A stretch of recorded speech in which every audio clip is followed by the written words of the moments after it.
नमस्कार दोस्तों, आप देख रहे हैं एचवीएस स्टडीज़ और इस वीडियो में आपके लिए 27 नवंबर 2024 का करंट अफेयर लेकर आ गए हैं। करंट अफेयर के साथ साथ स्ट्रेटेजी के और रिलेटेड करंट अफेयर्स का रिवीजन करते हुए चलेंगे। अगर आप इस चैनल पर पहली बार आए हो तो चैनल को सब्सक्राइब कर लीजिएगा। वीडियो अच्छी लगे तो वीडियो लाइक करके ज़रूर जाइएगा। लास्ट में आपके लिए क्विज़ रखा है, उस क्विज़ को ज़रूर सॉल्व कीजिएगा। चलिए बात करते हैं लास्ट डे के क्विज़ की। लास्ट डे आपसे क्वेश्चन पूछा गया था, the president of which neighbouring country gave the honorary title of general of his army to army chief general Upendra Dwivedi. तो किस पड़ोसी देश के राष्ट्रपति ने सेना प्रमुख जनरल उपेंद्र द्विवेदी को अपनी सेना के जनरल की मानक उपाधि से सम्मानित किया है? तो ये नेपाल के राष्ट्रपति के द्वारा किया गया और आप सभी ने आंसर सही दिया था और डिटेल में दिया था। आज के पहले क्वेश्चन की बात करें। पहला क्वेश्चन है, who has recently been appointed as the chief election commissioner of Bangladesh. Bangladesh में पॉलिटिकल क्राइसिस हुए, उसके बाद बहुत सारी बड़ी बड़ी पोस्टों में फेरबदल देखा गया। उसी में अभी रिसेंटली में चीफ इलेक्शन कमिश्नर को भी अपॉइंट किया गया है, मुख्य चुनाव आयुक्त को भी अपॉइंट किया गया है। तो उनका नाम क्या है? उनका नाम है AMM नासिरुद्दीन। नासिरुद्दीन को अभी रिसेंटली में मुख्य चुनाव आयुक्त के रूप में बांग्लादेश में नियुक्त किया गया है। बांग्लादेश भारत के लिए इम्पॉर्टेंट है क्योंकि भारत के 5 राज्यों के साथ बांग्लादेश की सीमा टच होती है और सबसे बड़ी सीमा वेस्ट बंगाल की बांग्लादेश के साथ लगती है। और भी बहुत सारे राज्य हैं जिनके साथ काफ़ी ज़्यादा सीमा लगती है, जैसे कि मेघालय के साथ एक ही देश की सीमा लगती है और वो बांग्लादेश है। यहाँ पर इंटरिम गवर्नमेंट बांग्लादेश में चल रही है। अब नए इलेक्शन को फेयर कराने के लिए एक नए चीफ इलेक्शन कमीशन नियुक्त किया गया और ये AMM नासिरुद्दीन को नियुक्त किया गया है। चीफ इलेक्शन कमिश्नर नियुक्त हुए हैं, अगले 5 साल तक ये कार्य करेंगे। अब इंटरनेशनली जो करंट अफेयर्स बने हैं उनको रिवाइज करते हैं। पहला क्वेश्चन पढ़ लिया। दूसरा, गाबोन ने अभी नया अपना कॉन्स्टिट्यूशन को अप्रूव किया है। पार्लियामेंट ऑफ जापान ने अभी शिगेरू इशिबा दोबारा से प्राइम मिनिस्टर के रूप में इलेक्ट हो चुके हैं। डोनाल्ड ट्रंप 47वें नंबर के प्रेसिडेंट US के बने हैं। डूमा बोको नए प्रेसिडेंट अफ्रीकन कंट्री बोत्सवाना के बने हैं।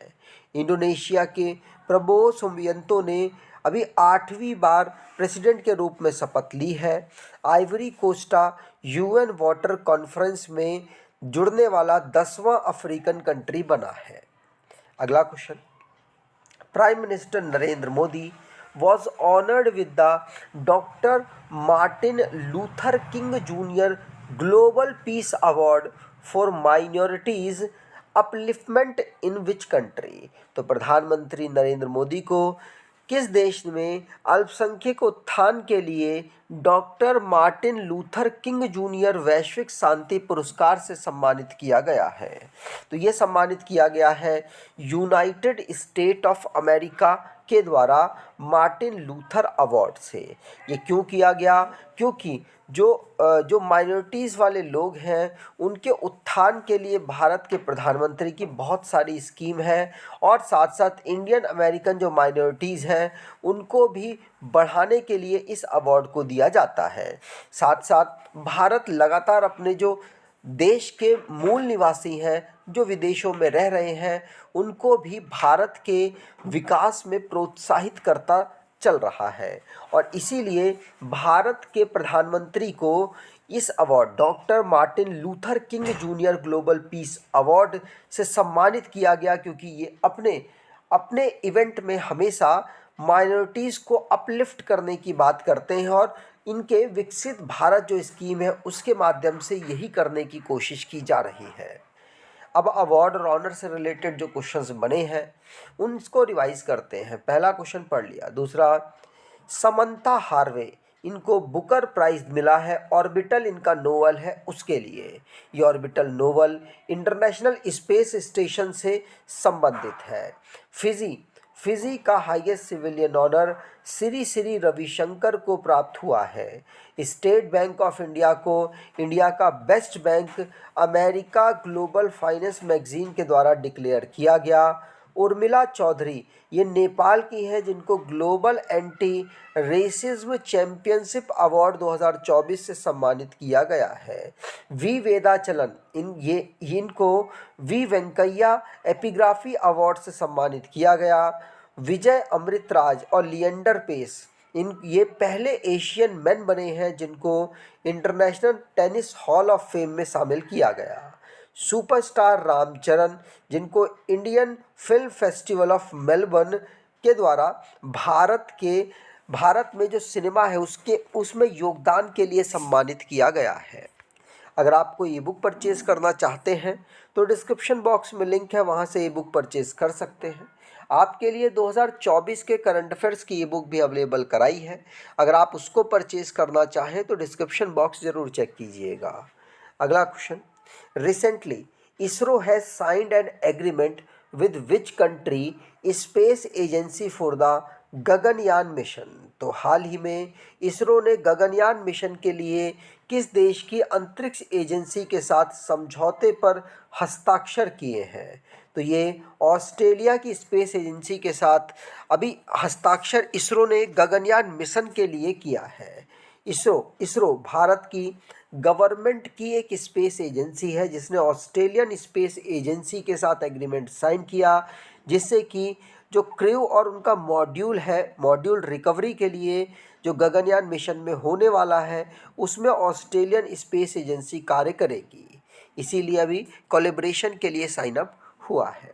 अगला, which country has recently become a full member of ISA international solar alliance के फुल मेंबर के रूप में अभी कौन पूर्ण सदस्य बना है? तो ये पूर्ण सदस्य आर्मेनिया भी रिसेंटली में बना है भारत के सहयोग से।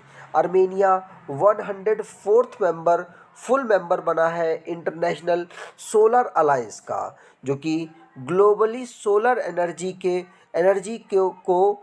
एनर्जी को प्रमोट करने के लिए बनाया हुआ एक इंटरनेशनल संस्थान है, एक इंटरनेशनल अलायंस है, जिसको 2015 में भारत के प्रधानमंत्री और फ्रांस के जो प्रेसिडेंट थे उस समय पर फ्रांसियोस हॉलैंडे के कोलैबोरेशन से बनाया गया था। आर्मेनिया की बात करें तो येरेवन यहाँ की कैपिटल है। आर्मेनियम ड्रैम यहाँ की करेंसी है। आर्मेनियन यहाँ की ऑफिशियल लैंग्वेज है। निकोल पासियान यहाँ के प्राइम मिनिस्टर। एशिया यहाँ का कॉन्टिनेंटल है। अगला question, which country will host the ICA global cooperative conference. तो ICA वैश्विक सहकारी सम्मेलन की मेजबानी कौन सा देश करेगा? तो ICA ग्लोबल कोऑपरेटिव कॉन्फ्रेंस की मेजबानी भारत के द्वारा की जाएगी, इसीलिए चर्चाओं में रही है।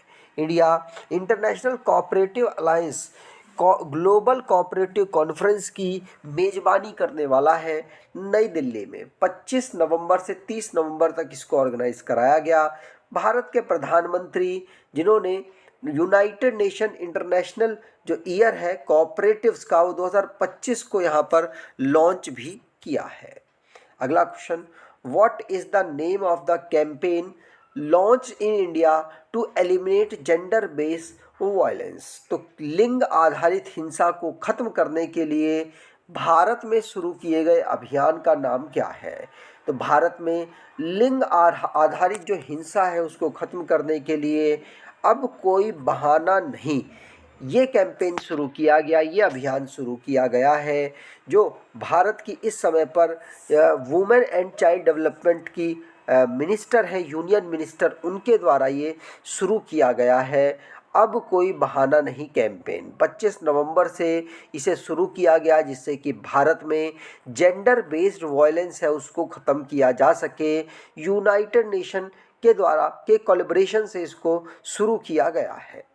अगला क्वेश्चन, इसमें किया क्या जाएगा? इसमें अर्जेंट जो भी एक्शंस होंगे फास्ट तरीके से वो लिए जाएंगे, जिससे कि जो भी प्रॉब्लम्स हो रही है फीमेल्स को उनको ख़त्म किया जा सके। अगला question, which countries court issued N arrest warrant against industrialist Gautam Adani and other on charges of bribery. तो किस देश की अदालत ने रिश्वतखोरी के आरोप में उद्योगपति गौतम अडानी और अन्य के खिलाफ गिरफ्तारी वारंट जारी किया है? तो ये यूएसए की अदालत ने किया है। गौतम अडानी भारत के और दुनिया में लगातार अपना नाम दर्ज करा रहे हैं अमीरों की लिस्ट में, और अभी यहाँ पर जो यूएसए की कोर्ट है उसमें एलिगेशन लगा इन पर कि 200 मिलियन डॉलर का इन्होंने ब्राइबरी दी है, इन्होंने रिश्वत दी है इंडियन ऑफिशियल्स को, जिससे कि सोलर एनर्जी के जो कॉन्ट्रैक्ट्स हैं वो अडानी की जो फर्म है उनको प्राप्त हो सके। इसीलिए गौतम अडानी और साथ साथ गौतम अडानी को के जो इस समय पर चेयरमैन हैं और उनके जो नेफ्यू हैं सागर अडानी और उनके जो ऑफिशियल्स हैं विनीत एस जैन पर अरेस्ट वारंट जारी किया गया है।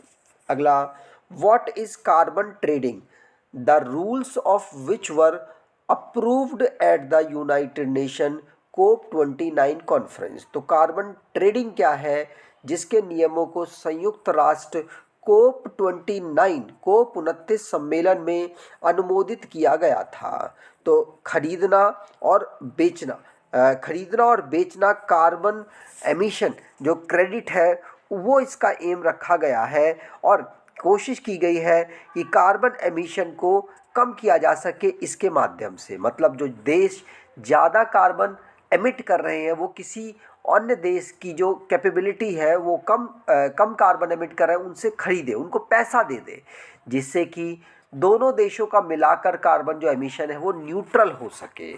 ये पूरा एक सिस्टम है जिसको COP29 में यहाँ पर अप्रूव किया गया है। COP29 की जो समिट थी ये बाकू अजरबैजान की कैपिटल में ऑर्गेनाइज कराई गई है। अगला question, which was the last match date Rafael Nadal played after which he retired. तो राफेल नडाल ने आखिरी मैच कौन सा खेला था जिसके बाद उन्होंने संन्यास ले लिया। तो राफेल नडाल ने आखिरी जो मैच है वो खेला है डेविस कप के रूप में। डेविस कप खेलने के पश्चात जिनको जो क्ले का ग्राउंड है उसका उस्ताद माना जाता था, और इन्होंने फ्रेंच जो ओपन्स हैं उनमें काफ़ी ज़्यादा जीत दर्ज की है, सबसे ज़्यादा जीत दर्ज की है, और इसीलिए इनको क्ले का उस्ताद माना जाता था। और राफेल नडाल अब यहाँ पर डेविस कप के बाद संन्यास ले चुके हैं। ऑलरेडी इन्होंने अनाउंस कर दिया था, स्पेन के बेहतरीन टेनिस खिलाड़ी हैं, अब फाइनली इन्होंने यहाँ पर संन्यास की घोषणा कर दी। टोटल इन्होंने ग्रैंड स्लैम 22 जीते थे। नोवाक जोकोविच इन्होंने 24 ग्रैंड स्लैम जीते, उसके बाद सबसे ज़्यादा ग्रैंड स्लैम जीतने वाले राफेल नडाल प्लेयर हैं। अगला, when is world heritage week celebrated. तो विश्व धरोहर सप्ताह कब मनाया जाता है। तो विश्व धरोहर सप्ताह 19 से लेकर 25 नवंबर तक हर साल मनाया जाता है। 18 नवंबर को मनाया जाता है हेरिटेज डे के रूप में, और 19 नवंबर से 25 नवंबर तक वर्ल्ड हेरिटेज वीक के रूप में हम ऑब्जर्व करते हैं। यूनेस्को के द्वारा वर्ल्ड हेरिटेज कन्वेंशन जो यूनेस्को के मेंबर्स थे उन्होंने वर्ल्ड हेरिटेज कन्वेंशन को 1972 में अप्रूव किया, को अडॉप्ट किया। उसके बाद हेरिटेज को प्रमोट करने के लिए अलग अलग कार्य हो रहे हैं, और उसी में वर्ल्ड हेरिटेज डे जो कि हेरिटेज को प्रमोट करने के लिए, जिससे कि कल्चर और हेरिटेज दोनों को प्रमोट किया और कंजर्व किया जा सके, इसके लिए ऑब्जर्व किया जाता है। और साथ साथ वीक को भी 19 नवंबर से 25 नवंबर तक ऑब्जर्व किया जाता है। अब लास्ट डे के करंट अफेयर्स को रिवाइज करें तो women's Asian hockey championship trophy 2024 की इंडिया के द्वारा जीत ली गई। 10वीं रैंक भारत को क्लाइमेट चेंज परफॉर्मेंस इंडेक्स 2025 में मिली है। International film festival of India 2024 Goa में ऑर्गेनाइज हुई है। एडीबी एशियन डेवलपमेंट बैंक जिसने अभी लोन अप्रूव कर दिया है श्रीलंका को मिलियंस डॉलर का, जिससे कि फाइनेंशियल सेक्टर को रिफॉर्म किया जा सके। H2 ग्लोबल्स के साथ SECI ने अभी MOU साइन किया है जिससे कि ग्रीन हाइड्रोजन इनिशिएटिव को प्रमोट किया जा सके। नेपाल के जो प्रेसिडेंट हैं उनके द्वारा भारत के जो आर्मी चीफ हैं जनरल उपेंद्र द्विवेदी, इनको अभी सम्मानित किया जनरल, अपनी आर्मी के जनरल के रूप में। बिहार में होस्ट किया जाएगा खेलो India youth games and para games 2025 के। अगला, यूनाइटेड नेशन चिल्ड्रंस फंड अभी इसने पब्लिश की है रिपोर्ट, जिससे कि वर्ल्ड के जो चिल्ड्रंस 2024 की रिपोर्ट है उसको यहाँ पर प्रदर्शित किया, जिससे कि रिपोर्ट के माध्यम से जो देश है, पिछड़े देश हैं, वो कुछ बेहतर कर सकें। सेकंड इंडिया कॉरिकॉम समिट गुयाना में ऑर्गेनाइज कराई गई है। आज के क्विज की बात करें तो prime minister Narendra Modi was honoured with the doctor Martin Luther king junior global peace award for minorities upliftment in which country. तो प्रधानमंत्री नरेंद्र मोदी को किस देश में अल्पसंख्यक के उत्थान के लिए doctor Martin Luther king junior वैश्विक शांति पुरस्कार से सम्मानित किया गया है? कमेंट बॉक्स में डिटेल में आंसर दीजिएगा। अगर आपको ये वीडियो अच्छी लगी है तो आपसे अनुरोध करूँगा वीडियो को लाइक कर दीजिएगा, चैनल को सब्सक्राइब कर लीजिएगा और अपने कुछ दोस्तों तक वीडियो को शेयर ज़रूर कीजिएगा। धन्यवाद।